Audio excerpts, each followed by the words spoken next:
going on, everybody? It's your boy B Dave back here for another video. And today and just this past week in general, there's been a lot of NBA news, and we're gonna do a few videos just covering the stuff before Wednesday's draft. And today we found out that Chris Paul had been traded to the Phoenix Suns, but as you can tell by the title and by my apparel, I'm not going to be talking about that just today. We're going to be talking about a trade the Lakers agreed to in principle with OKC, and that was acquiring Dennis Schroder in exchange for Danny Green and the 28th pick in Wednesday's upcoming draft. So let's get into it. I'm obviously going to be spending a bulk of the time talking about it from a Lakers perspective, but first let's analyze the trade from the Thunder's point of view.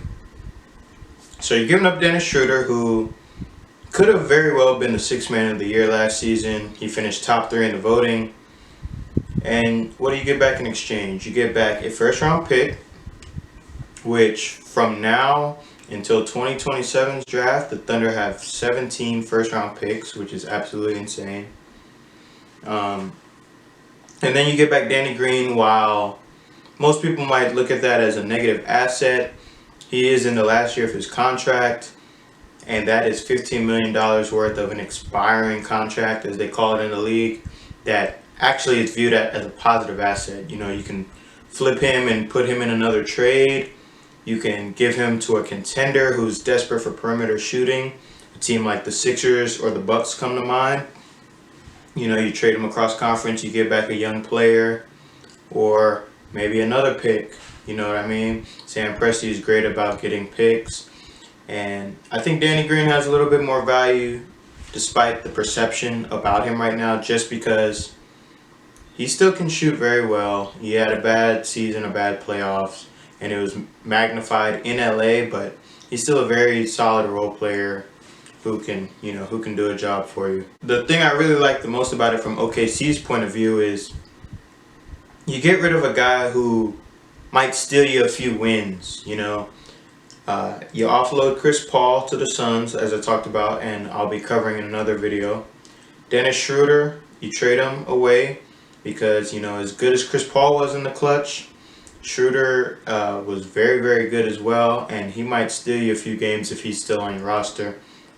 And then you're probably not going to re-sign Gallinari because he's talked about wanting to play for a contender and wanting to win this season. So those are 3 of your 5 most important players that are no longer with you, which in turn helps you get a higher pick in the 2021 draft, which has been acclaimed by many reporters and people who follow the game with a much more in-depth eye, have said has far more NBA star caliber prospects than this year's draft. So the Thunder will be getting worse. They'll bottom out, probably have a top 3 worst record in the West. Gets them a better chance to land higher up in that lottery. So I really like the long-term view that Sam Presti and the Thunder have. And I think this is a smart trade for them, just to get off of a guy who can steal you 8 to 10 wins in a year. Now, looking at it from a Laker perspective, obviously I was very excited when I heard this news from my team. It told me 2 things, though. Number one, it told me that Rondo probably won't be back. And as much crap as I've given Rondo on this channel and, to my friends during the regular season, Rondo was great for us in the playoffs. The playoff Rondo thing is real. It's not a myth. But with that being said, I'm happy for him to go chase one more bag before he eventually does have to hang it up. I'm glad that he got us a ring. He helped contribute to us winning a championship. So I'll never have no ill will towards him, But obviously, adding Schroder, he fills in Rondo's role, right away. So it doesn't really make sense from just that aspect to bring Rondo back. And then it tells me, number 2, that KCP probably is going to be one of our top priorities in terms of our own free agents to re-sign. He was making $8 million last season. He's probably going to get a slight pay raise, which Gotta be honest, he earned it, you know.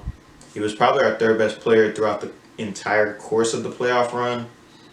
Between him and Rondo, they were both great. And with Danny Green being gone now, it almost, it makes all the sense in the world for us to re-sign our version of a 3-and-D guy. As for Dennis Schroder now, I really love the move, as I've said. He's going to come in right away and provide a scoring punch off our bench that we haven't had. I damn near can't tell you how long, especially since the LeBron days. We haven't had a punch when LeBron goes to that bench, He can come in and create for himself, which in turn helps him create for others. As you see last year, he had 19 points a game average with 4 assists a game. And, a lot of those assists come from him just putting so much pressure on the front of the rim, getting into the paint. And then by that, the passes open up a lot easier for him to just make the simple read. And, I think he can really help unlock a guy like Kyle Kuzma, get him very easy looks. You plug him in alongside Caruso in the second lineup, and I think it's a good fit. He's shown that he's willing to defend. Not going to call him a great defender just because he's on my team now. He's an average to above average defender, but honestly, we have other guys on our team who can make up for him not being a very good defender. And the thing that I'm most excited about is how well he fits or should fit alongside AD and LeBron.